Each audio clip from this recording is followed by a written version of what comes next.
This is the story of Princess Alexandra Victoria of Schleswig-Holstein. As the wife of Kaiser Wilhelm II's fourth son, she had wealth, privilege, and status, but what she wanted was freedom, happiness, and love. After the German Revolution, she was finally free to pursue her dream of becoming a full-time artist. That dream took her from Europe to America, where she toured the country to create and promote her art. She struggled to make ends meet, but never gave up on herself or her dream. If your grandparents have an old, dusty painting of a seascape or pastel flowers in the garage, take a second look. It just might have been painted by a princess.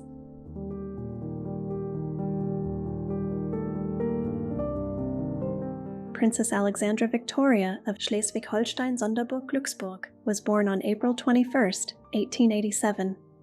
Although she was born into a junior line of the House of Oldenburg, her family had important royal connections. Her father, Duke Friedrich Ferdinand, was a nephew of King Christian IX of Denmark. Her mother, Carolina Matilda, was the sister-in-law of the German Kaiser, Wilhelm II. This relationship with Imperial Germany would change Allie's life forever. Alexandra Victoria, nicknamed Allie, was one of 6 children in the family. Her mother insisted all 5 of her daughters have a hobby. Allie said, quote, "My mother did not like to see us idle, so we must be busy at something all day. My sister occupied herself with bookbinding as a hobby, and I studied painting." It was the beginning of a lifelong passion. Her family spent most of their time at Schloss Grünholz, the Baroque manor house in Schleswig-Holstein, where she was born. But they also made frequent visits to the imperial court in Berlin, since her mother's sister was married to Kaiser Wilhelm. As sisters, Carolina Matilda and Augusta Victoria shared a close bond, and since Allie's mother had 5 daughters and her aunt had 6 sons, it was inevitable that they would eventually arrange a marriage between them.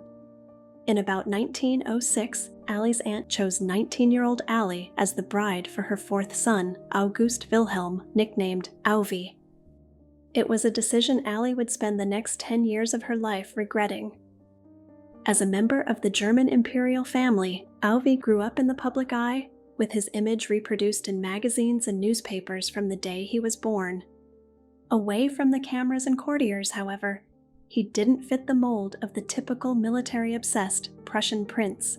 He loved fashion and jewelry. His English governess, Ethel Howard, said he had, quote, "a more romantic and artistic side to his nature. He will ever remain in my mind as the teller of fairy tales and legends and the reciter of poems." Auvi's only sister, Princess Victoria Louisa, also noticed he was different. She said he, quote, "loved art, music, and science, and consorted with numerous professors." Unfortunately for Auvi, this wasn't what their father wanted from his sons. Kaiser Wilhelm sent him to a military-style boarding school to toughen him up. There, Auvi learned to project a confident, masculine demeanor to please his father and courtiers, but it was all an act. He was never sure of his father's love and turned to his mother for support and understanding. It was his mother who got him out of the military when, after a 1-year stint as a commissioned captain, he admitted he just wasn't cut out for it. With her help and approval, he went back to school to study political science. In December of 1906, Allie and Auvi's parents announced their engagement. The wedding, they said, would take place once Auvi had completed his degree. During the engagement, Allie gradually became a part of her in-laws' very public life. When she appeared in public, reporters scrutinized her to describe her face, her figure, her clothes, and her behavior. Allie hated this, but she couldn't back out of her engagement even if she wanted to. As she later said, she had been given no choice in the matter. 2 years later, Auvi emerged from the university with a doctorate that, according to his biographer, was, quote, largely due to the diligent work of others. With no further reason to delay the marriage, Allie traveled to Berlin, where the wedding was held on October 22, 1908, her aunt's 50th birthday. After the wedding, the couple moved into the Villa Liegnitz, a palace in the Berlin suburb of Potsdam. Ali and Auvi soon realized they had little in common except a shared love of art and music. So they made their palace a center for the arts, inviting over as many artists and musicians as possible. But even here, Germany's strict imperial etiquette dictated their choices. Ali would later complain that as a proper princess, she had to, quote, confine my eyes to pretty landscapes and thoroughly conservative still life. Nothing modern or avant-garde was considered acceptable for the Kaiser's daughter-in-law. That strict imperial etiquette would shape her every thought, word, and action for the next 10 years. Just like Auvi had been trained to present a hyper-masculine facade, she was now expected to present the proper feminine version of that image.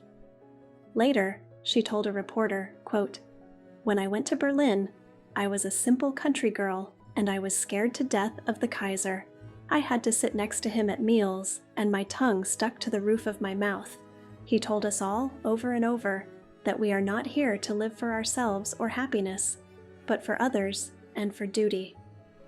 For Ali, that meant stifling her natural yearning for freedom, fun, and, as she would soon learn, love. One of those loves was painting, which she pursued wherever it led her. If she met an artist who invited her to a party, she not only accepted, she often went alone. 2 things court etiquette said she was never supposed to do. This led to gossip about her being a flirt, and possibly more. Auvi wrote a poem that included 2 lines complaining about what happened when Ali let her passions run away with her. Quote, in the intoxication of your senses, you broke your faith too often. But from Ali's point of view, Auvi was the one who had broken faith. By this point, she had learned that Auvi only had one true love, and it wasn't her. His name was Hans-Georg von Mackensen, nicknamed Mackie. He had been Auvi's companion since 1905 and adjutant since 1908. Auvi had always felt most comfortable in the company of men, a preference that would last his entire life. Years later, one of his father's staff members would say, quote, we know, of course, that he is also inclined the other way around. His father, the Kaiser, did not approve. He referred to Auvi as emotional, incompetent, vain, and, quote, disgusting. But Mackie was the soulmate Auvi craved, and he insisted on having Mackie near him as often as possible. According to Auvi's biographer, 3 years after the wedding, there was some sort of marital crisis. It's unclear if Ali complained about Mackie to her in-laws. It's possible they knew everything without her needing to say a word. However it started, the crisis ended with Mackie's dismissal. At that time, Ali and Auvi were under an increasing amount of pressure to have a baby, as if that would prove their marriage was a success. 4 years after the wedding, in the spring of 1912, Ali got pregnant. On December 26th, she gave birth to a son named Alexander Ferdinand. But even as a new mother, Ali remained the most rebellious of the Kaiser's daughters-in-law. Once, she got in trouble for inviting an actress whose hat she admired over for dinner. An actress, she was told, was not suitable company for an imperial princess. According to the English companion of another Prussian princess, the Kaiser put Ali under house arrest for a week as punishment. Another time, Ali supposedly had to hand over her diary to the Kaiser when he found out she'd recorded a less than flattering opinion of him shared by a Russian visitor. Ali got a stern lecture, the Kaiser destroyed her diary, and she was exiled from his presence for 3 months. Those anecdotes may or may not be true, but there's no doubt that Ali found this imperial etiquette and discipline soul-crushing. Later, she would say, quote, the life of the princess is that of a prisoner. Even her smiles are censored. Her life had become a trap, with no hope of escape.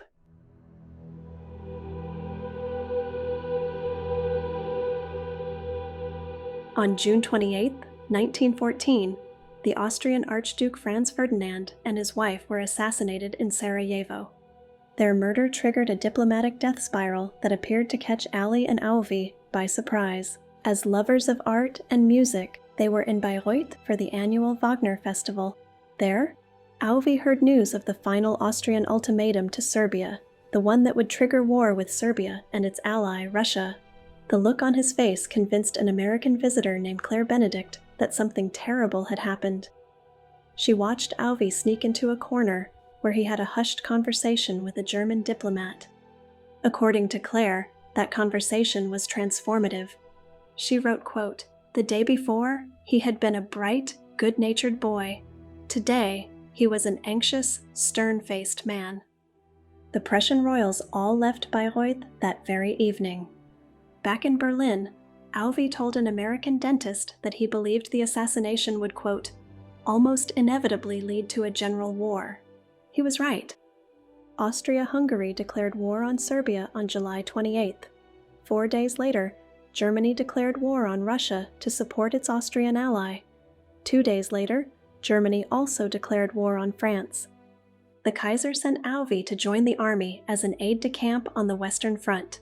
With no real military experience, Alvi acted as a scout, looking for locations that would work as a headquarters.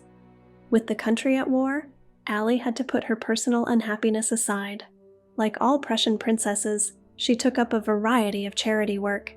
She served as president of a women's union with the goal of enlisting women in, quote, "all patriotic services except fighting."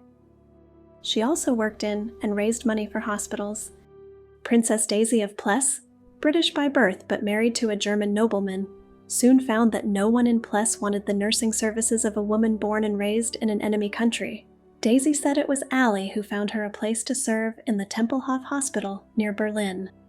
Also in Berlin, the American ambassador's secretary had a memorable interaction with Allie relative to her hospital fundraising. The ambassador later wrote, quote, "I sent one of my secretaries to the palace of Princess August Wilhelm with a contribution of money for her hospital.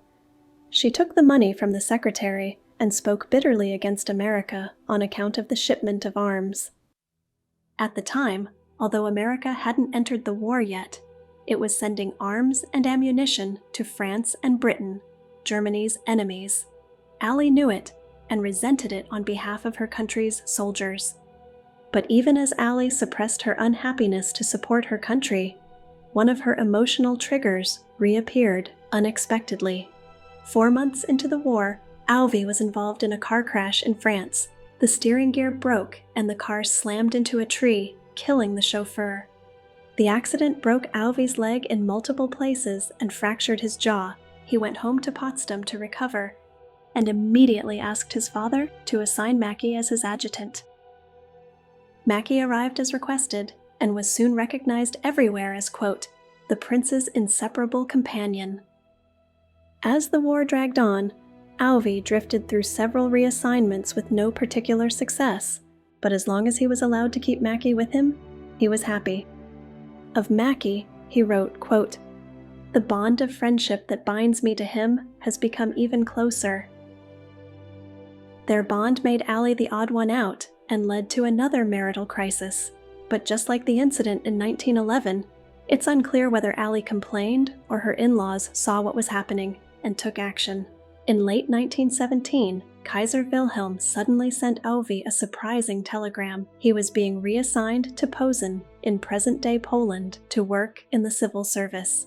Allie and their son were ordered to join him and live together, quote, "until further notice." His father forced him to leave Mackie behind, but Alvi found a way to get him back by having Mackie train alongside him for the required civil service exams. By this point, it was clear to even casual onlookers that something was deeply wrong with Alvi's marriage. His former teacher, General Gontar, put the blame on Allie. He said she had, quote, "a very sensual nature, had always flirted very freely. All sorts of things had been brewing for a long time, which is why the prince was sent back from the field to Posen to have his wife more under his supervision and to mend the rift." The general wasn't the only one who saw Allie as the problem. Her mother-in-law sent her to Posen with a second lady-in-waiting whose job it was to keep an eye on her. I think Alvi's biographer sums it up best, however, when he writes, quote, "The once beautifully naive country girl had also developed a new self-confidence and a will of her own, which she displayed quite unashamedly." As the new year of 1918 dawned, Ali and Alvi didn't seem to understand how tenuous his family's grip on the throne actually was.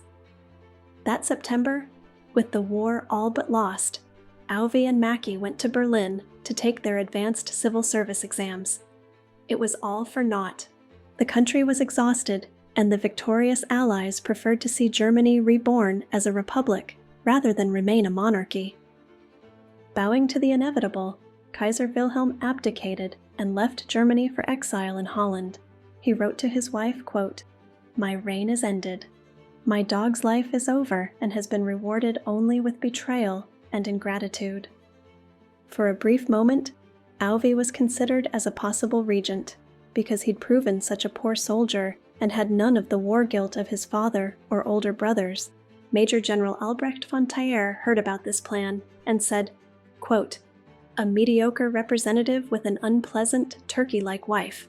It's enough to make one sick." By unpleasant, I'm guessing he meant opinionated, something no imperial princess was encouraged to be. Although Ali's mother-in-law was allowed to join her husband in exile, the rest of the family was left to fend for themselves. Alvi surrendered his property and titles without a fight. He told a friend he felt numb, knowing he had no home, no source of income, no life's work, and no fatherland. To get away from Berlin, Ali and Alvi took their son, and Mackie, to a friend's villa in central Germany. There, Ali sketched portraits of the town's residents. According to Alvi, she created, quote, "a truly astonishing likeness and sympathetic portraits of the people." Away from Berlin, with no title, no rank, and no imperial court to please, Ali realized she was no longer beholden to anyone except herself. The life she had longed for was almost within her grasp. There was just one more obstacle in her way.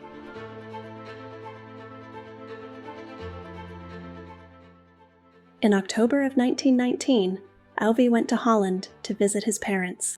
When he returned, Ali was gone. According to his biographer, she had left with another man, allegedly a non-commissioned guards officer. Alvi had known, of course, that she wasn't happy, but he'd never thought she would actually leave him. He thought she was too used to the life of a princess, with all its money, luxury, and admiration. But he had misjudged her completely. Ali didn't care about money or luxury. The things she cared about and longed for with every fiber of her being were freedom, love, and passion.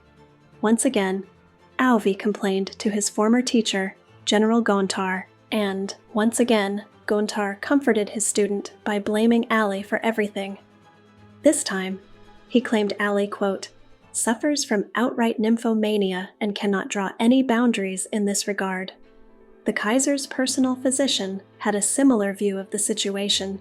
He later wrote, quote, "It is claimed that the princess only received the first impetus to embark on the wrong path through her many visits to the hospital during the war, where, as a beautiful, striking person with rather liberal morals, she saw many eyes resting lasciviously on her."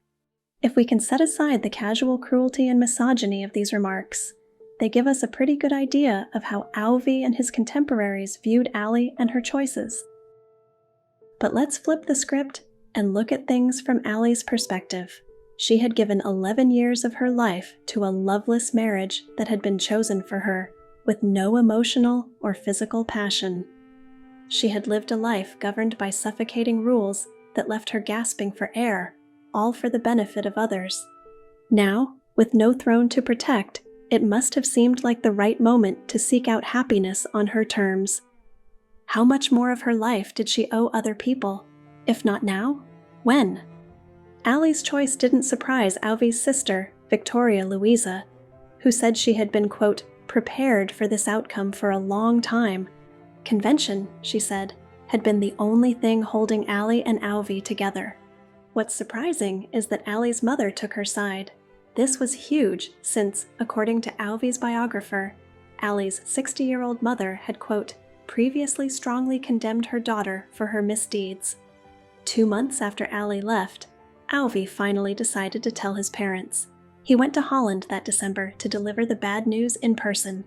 The first thing his mother did was write Ali out of her will. That was the worst she could do, however, without the power of an imperial decree.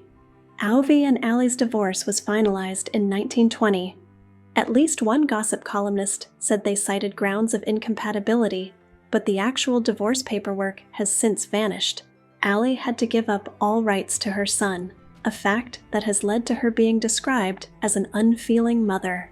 She also gave up her rights to the imperial family's income, residences, and jewels. Afterward, however, in a private settlement, the family agreed to pay her a regular stipend, most likely for her silence about what had gone wrong in the marriage. Ali kept her word, never speaking ill of her former husband or in-laws publicly. She said, quote, "I have no criticism to make of anyone. I speak only of my own heart, of my own picture of the life of a princess." A few months after the divorce, European newspapers buzzed with the story that she'd eloped with the Kaiser's former chauffeur, Fritz Meyer. Some of them even claimed to have quotes from her, including this one, "I'd rather be the loved wife of a chauffeur than the unloved wife of a royal prince." There were huge spreads in multiple newspapers, but not one of these articles even had a current photo of Ali, let alone one with her supposed new love. One full-page version, touted as being her own story, told for the first time, is full of made-up details. It claims Fritz Meyer challenged Alvy to a duel and was then thrown in prison for life, only to be freed after the revolution. I couldn't find evidence supporting any of it. These rumors lingered so long that American reporters later described her actual second husband as a chauffeur. But as we'll see in a few minutes, Ali was about to become the one who did most of the driving.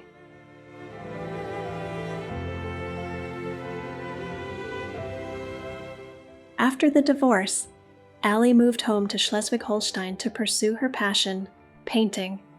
She had taken lessons from Arthur Kampf, director of the Art Academy in Berlin, so she had training in elementary subjects like line, color, and composition. She had even sold some paintings to fund 2 orphanages in Berlin. But now, she wanted to do more than paint as a hobby. She wanted to turn it into a career. A few years later, when a reporter asked her how she got started painting, she said, quote, "The love of color and harmony were born in me. When I am walking or working, tramping along the beach and hearing of the waves, I am happy." The sea, a part of life in Schleswig-Holstein, became one of her favorite places to paint and to think. She said, quote, "I can sail a boat in any kind of weather, and I used to love particularly to go out on the Baltic in a storm." In January of 1922, 2 years after her divorce, 34-year-old Ali married Corvette Captain Arnold Rühmann, a former German naval officer and friend of her father's. The ceremony took place in her father's home. The couple then moved to Munich, but thanks to rampant inflation, life in post-war Germany was expensive. By marrying again, Ali had forfeited the right to continued payments from Alvy's family, so she learned how to do household chores like cooking, cleaning, sewing, and baking. The work didn't bother her. In fact, she actually liked it. With a supportive husband by her side, Ali finally had time to focus on her art. Soon, she was exhibiting paintings in Munich. On a visit to Berlin, she drew portraits of Louis Adlon and his wife, owners of the famous Adlon Hotel. When her work was exhibited at the hotel, a journalist described it as follows, quote, "Her portrait drawings are faithful work, very careful. The watercolors have a radiance within them. In any case, it is considerably more than amateurism." But, as most artists and writers soon realize, a creative career isn't exactly a road to riches. Ali and Arnold looked at their savings and realized it would be cheaper to travel than to stay in Germany. So they went to Egypt, where Ali painted portraits and landscapes she called her Egyptian impressions. She told a reporter, quote, "I first saw the Sphinx in moonlight. It was stupendous." She also saw the contents of King Tut's tomb, newly excavated by Howard Carter in 1922. Even as they absorbed the wonders of Egypt, Ali and Arnold knew they needed to make money. They decided America was the best place to do just that. Allie planned to support herself by painting under the name Rühmann, and her husband decided to try a career in the lecture circuit, focusing on areas with large German-speaking populations, such as St. Louis, Cleveland, and Detroit. In late 1926, Allie and Arnold sailed for America on the Westphalia. A cheeky newspaper blurb revealed that she made her own breakfast on board. The headline read simply, "Princess Cooks Breakfast." When Allie arrived in New York City, its beauty took her breath away. She told a reporter, quote, "Your harbor, it was so beautiful, all sunshine. When I arrived on Thanksgiving Day, I felt it was my lucky day. It was all so very, very beautiful." Soon, Arnold found work in advertising, and they rented a small 3-room apartment on West 54th Street. Allie did all the cooking and cleaning herself. "Sometimes," she said, "we just go and take a sandwich at a soda fountain. Very American, aren't we?" She filled their apartment with pictures of her son, still at school in Potsdam. The novelty of her new life filled her with joy. She told a magazine writer, quote, "I am in America, sitting in a side street apartment, and I love it." Her first step toward making money as an artist was to create a group of paintings good enough for an exhibition. They had to be well above average if she wanted to earn future commissions from New York's wealthy and influential art lovers. Finally, she had 6 watercolors and 8 oil paintings that she felt were good enough to share. She arranged an exhibition through an organization called Art Patrons of America. But something happened on the night before that show. Suddenly, the press broke the news that the painter was not just Mrs. Rühmann, but Princess Alexandra Victoria of Schleswig-Holstein. Whether she leaked the news herself or someone found out, it was a brilliant PR move, although the publicity made her fear that critics would judge her work more harshly. Once New York society learned there was a princess in their midst, they came calling in droves. The city's rich and famous threw her parties and invited her on vacations with them. Just as she'd hoped, they also hired her to paint their portraits. Among others, she earned a commission to paint Princess Braganza, born Anita Rhinelander Morris. Anita had married Prince Miguel de Braganza, grandson of the former King Miguel I of Portugal. As a working artist, Allie learned that making it in America was hard work, but that's why she found it so rewarding. She said, quote, "The competition spurs one on to do better and better work." She set up her studio at 163 West 57th Street, a space she shared with a sculptor. She told a reporter, quote, "Since money is the yardstick by which success is measured, I derive much pleasure from earning my living. I shall never give up my career now." She did not, however, like being in the public eye. Once, during an interview, someone passing by stopped to stare at her. Deeply uncomfortable, she asked the interviewer, quote, "Why do they stare at me like that? They stare at me as though I might be a freak. I wish I could escape and go for a walk somewhere in the country, or drink a cup of tea." But the closest to an escape she got was a trip to Atlantic City, where she said, quote, "At home, I lived near the sea, so I have been homesick for a glimpse of the water." As energized as she felt in America, Allie's ties to Germany remained strong. She made yearly trips back to visit friends, family, and her son, who remained in school in Potsdam. However, on her first trip back in 1927, her teenage son refused to see her and wrote her an angry letter. According to Auvi, quote, "He says that he has been carrying it around with him all these years, and that he just had to let it out, that he could never forgive her for leaving him. Allie had no choice but to obey her son's wishes and back away." There were other surprises in store for her, too. She found Germans dancing to American music and buying American records. American hustle had taken over Berlin, she said. No one took long lunches or afternoon naps anymore. Instead of being upset, Allie saw this as an opportunity. She said, quote, "One day, perhaps, the American idea will have so permeated all the world that it will form that common foundation of international understanding we have heard so much about, and have longed for so intently, but have not realized, because there was no common human bond. Maybe," she thought, America's spirit of innovation and growth could literally bring the world together. Allie was also aware of the threat new technology posed to people who made their living in the arts. When she heard recorded music in hotels and restaurants, she said, quote, "What you call canned music is threatening our future composers. Who would hire live musicians or write new songs when all you had to do was buy a recording?" Being a talented pianist as well as a painter, Allie hoped the future would remain bright for all creative artists. After this first trip home, Allie returned to America in November of 1927, more committed than ever to making a living as an artist.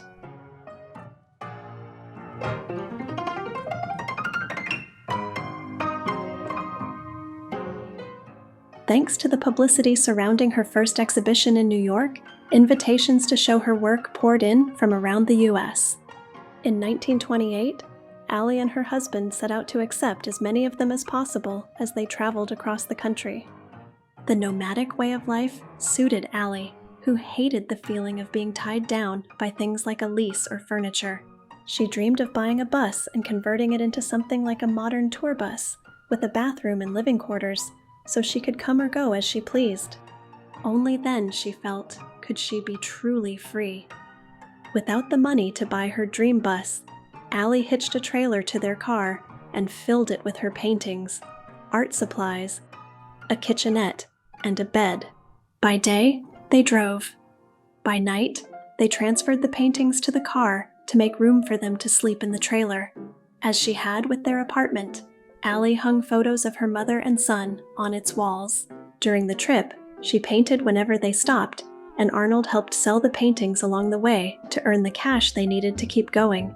Whenever they arrived somewhere, the first thing she did was take out her brushes and paint. She said, quote, "I'm lost without them. I paint wherever I am." While on the road, Allie learned a key difference between America and Germany. In a handful of states in America, it's illegal to pick wildflowers, so when she pulled over to pick some, she was surprised to be stopped by a policeman who told her to throw away the flowers she'd already picked. She said, quote, "But I could not throw away those poor flowers, and I begged to keep them, and finally, he allowed it." In 1928, Allie and Arnold visited Delaware, Pennsylvania, and Canada. She told a reporter she wanted to start painting industrial scenes. She said, quote, "I believe there is something so picturesque about the tall buildings and factories. It is the inspiration for these pictures that I hope to find in this country. You are an industrial people. I have been so impressed by your vast capacity for work. However, it doesn't look like that particular form of inspiration stuck. In all the exhibitions that followed, I found no mention of paintings of factories or skyscrapers."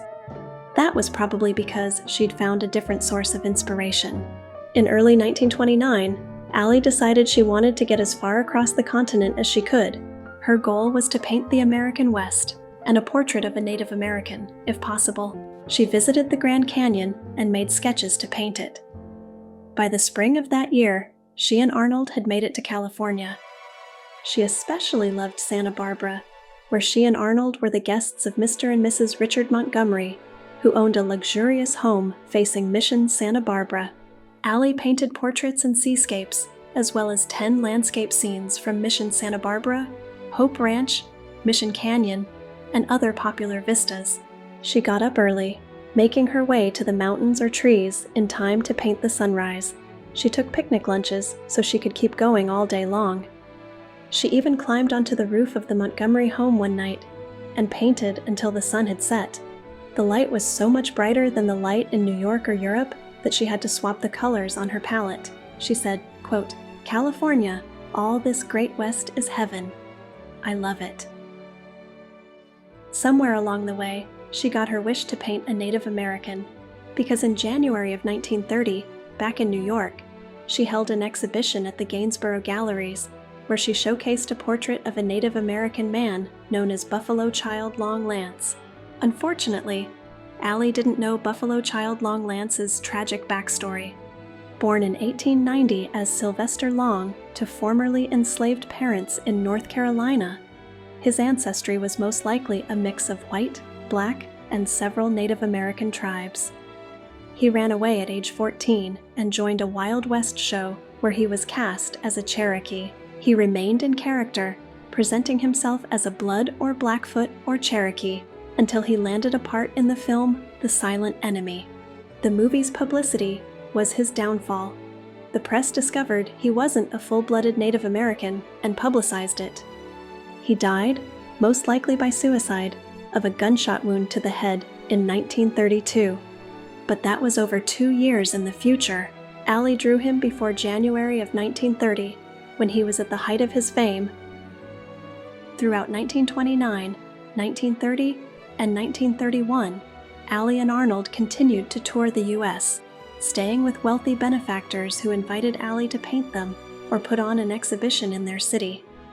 She would still take summer trips home to Germany to see family, but returned each year to continue working on her career. In late 1930 and early 1931, she held a series of exhibitions from Chicago to Florida. Although she hired a chauffeur, she ended up doing most of the driving herself. Her trailer had no brakes, which made driving an adventure. Allie said, quote, "We have had several blowouts since leaving New York last fall, and once an axle broke, but that is nothing." Allie was driving when that axle broke. She later said the chauffeur blamed her for the incident, but insisted to the press that she was a very careful driver. That January, they headed south to Georgia, where Allie's car was broken into. A thief made off with her clothes and many of her personal belongings. Unperturbed, Allie held an exhibition at Atlanta's High Museum of Art and continued heading south for Winter Park, Florida. There, she exhibited her work at Rollins College. For the rest of February, she was a temporary member of the art faculty of the Rollins Winter School. One name that crops up frequently in press coverage of Allie is that of her new friend, a wealthy Chicago socialite named Emily Hutchinson Crane Junkin. At age 35, Emily had married 70-year-old Richard T. Crane, the Chicago millionaire who founded the Crane Elevator Company. Then, when he died in 1912, leaving her a wealthy widow, she married her former sweetheart, Francis Junkin, the general attorney for the Santa Fe Railroad. Emily was a charismatic social butterfly, and she and Allie became friends. Emily invited Allie and Arnold to spend time at her homes in Chicago, Washington, D.C., and Palm Beach. While staying with Emily in Chicago, Allie painted a portrait of the Bishop of Chicago and held an exhibition of her work at the O'Brien Art Gallery. There, reporter Eleanor Jewett described her work as, quote, "beautiful, colorful, enthusiastic paintings. Alexandra Victoria paints with a free hand and a broad stroke. She is herself in every canvas. She has a generous outlook on life, and it is reflected in her work. She loves beauty and color and movement. All these are in her work." That spring, Emily invited Allie to her home in Washington, D.C., where she threw Allie a round of parties and arranged an informal exhibition of her paintings. While in the nation's capital, Allie continued accepting commissions, including a portrait for Reverend James E. Freeman, Bishop of Washington. She liked meeting many new people and the feeling that everyone, even those with money or important titles, still needed to prove themselves in America. As was her habit, Allie took the summer off and went back to Munich to catch up with family and friends, but she and Arnold came back for more of Emily Junkin's friendship and hospitality. At the end of 1931, Emily took Allie and Arnold on a cruise to Havana. Allie left Arnold there to relax while she and Emily sailed back to Florida, where she exhibited her paintings in Winter Haven and Miami. In early 1932, she and Arnold were in Mexico, where her paintings were exhibited at the German Club. Afterward, they swung north to San Antonio, Texas, and then back to Atlanta. There, Allie held a 2-week exhibition at Atlanta's High Museum of Art. She drew the largest Sunday crowd the museum had ever seen, over 400 people. A group of Atlanta citizens bought one of her paintings, White Phlox, for the museum's permanent collection. In Atlanta, she and Arnold were the guests of the Hecht family. Robert Hecht was a native of Austria. Many years earlier, in 1910, he had first glimpsed Allie in Vienna, when she had accompanied Kaiser Wilhelm II on a state visit. Robert Hecht's daughter, Mia Lottie, was disappointed when Allie didn't wear a tiara to breakfast, so Mrs. Hecht asked Allie how she'd slept. When Allie said she was restless, Mrs. Hecht reminded her daughter of the story of the princess and the pea. Now it was obvious Allie was a real princess. But something happened to change everything in the winter of 1932. Allie's beloved mother died at age 72 on February 20th, 1932. The couple instantly made plans to leave New York and return home to Germany.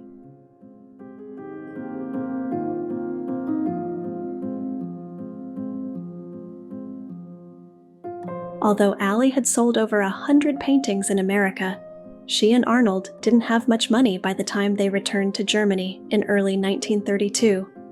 Just 1 year later, in 1933, Allie and Arnold divorced. Maybe it was the stress of never having enough money, or maybe they wanted different lifestyles. I can't tell you why they divorced, but from this point forward, Allie was on her own. She continued to support herself by painting, but would always be on the verge of bankruptcy. In late 1933, an actress named Louise Carter sued Allie in New York. Back in June of 1927, Louise had paid Allie $1,600 to paint portraits of herself and her sister Florence. But Louise claimed, quote, "My portrait was done in an unsatisfactory and unskillful manner." The case went to trial, but Allie couldn't afford to come to America to defend herself. She remained in Munich and hired a lawyer to represent her. When the case came before Chief Justice Edward B. Lefebvre in New York's City Court, he inspected Allie's portrait of Louise Carter. He declared, quote, "The resemblance was not an excellent one, although it was artistic." In the end, the judge ruled against Allie and awarded Louise Carter $1,600 plus $600 interest. Allie had no way of paying that judgment. It's unclear if she ever did, as the newspapers didn't follow the story after the judgment against her. Details about Allie's life in the late 1930s and 1940s are sketchy. We know that she lived in Berlin during World War II. In 1942, her oil painting of white peonies was shown at the Great Berlin Art Exhibition. In the catalogue of artists, she's listed as Prinzessin Alexandra zu Schleswig-Holstein. During the war, she stored all her unsold paintings on her brother's country estate in Schleswig-Holstein. But when the Red Army occupied that territory at the end of the war, Allie lost everything. Even her small Berlin bank account was blocked by the Soviets. Allie later said, quote, "My money is all in East Germany. I've had to start all over again." By this point, money was so tight that Allie had no choice but to give up her apartment in Munich. She used what she had left to commission a trailer from a shipyard, replicating the one she had in America. It now became her only home, which she had transported to Wiesbaden by railroad. She lived in her custom-built trailer with her dog, Falk. 15 feet long, the trailer was only heated by a small coal stove with a tiny gas burner for cooking. It did have a skylight, so she could stop to paint anywhere she liked. Allie began living a nomadic sort of life, taking her trailer from one free parking area to another as she continued to paint and hold exhibitions. When she stopped at the Red Cross hospital to be treated for joint inflammation, she asked everyone there, quote, "Do you think it's crazy that I live in a trailer?" In 1950, 5 years after World War II had ended, an Associated Press reporter went to interview the 62-year-old princess. According to the reporter, Allie was, quote, "so broke she even has trouble getting enough coal for the tiny stove in her cluttered little trailer. When she couldn't afford coal, she burned paper to keep warm." She told the reporter she wanted to go back to America. She said, quote, "There, one can do what one likes. Here, people are always shocked. I've been just as broke in America. I've seen the times there when I lived on hot dogs. I'll get back to America yet." But without any money, her options for travel were few and far between. Luckily, Allie had learned a thing or two during her first trip to America, including the power of the press. Once again, it came to her rescue.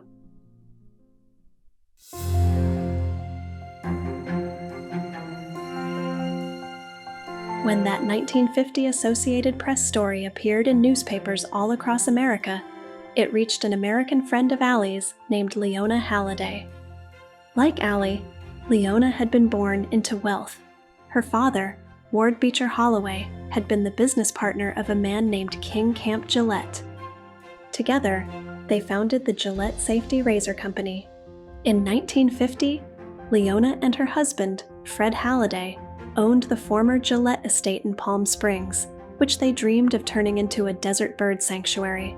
And when Leona read that article describing Allie shivering in her trailer, she offered to pay for Allie to come to America for another string of exhibitions.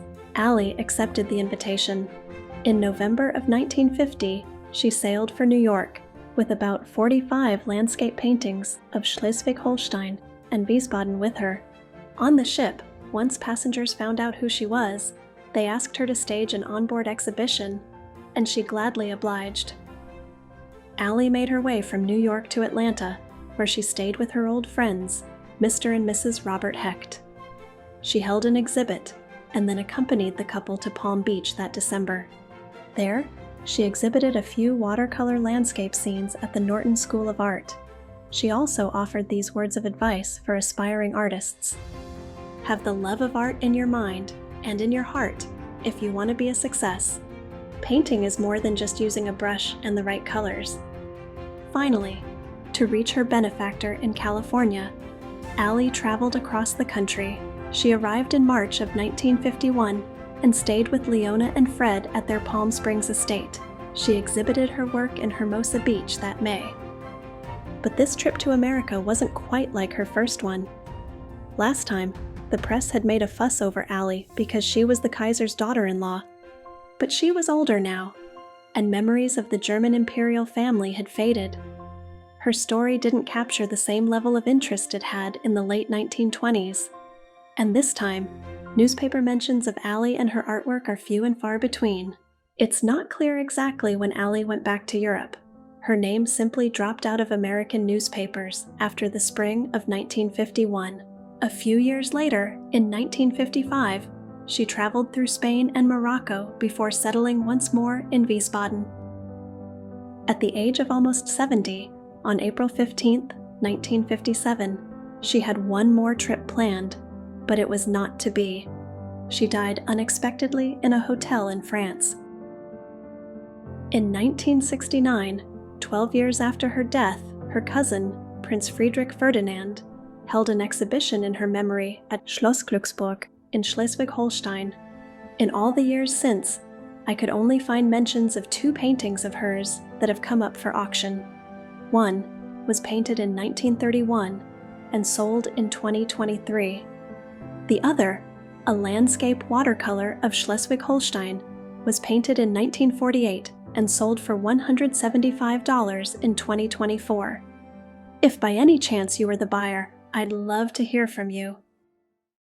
There are probably many more of Allie's paintings in attics and closets, long forgotten, but waiting to be rediscovered by someone who knows her story. If you find one, I hope this video helps you appreciate the woman behind the paintbrush. Once a princess, but always an artist. Thank you so much for watching.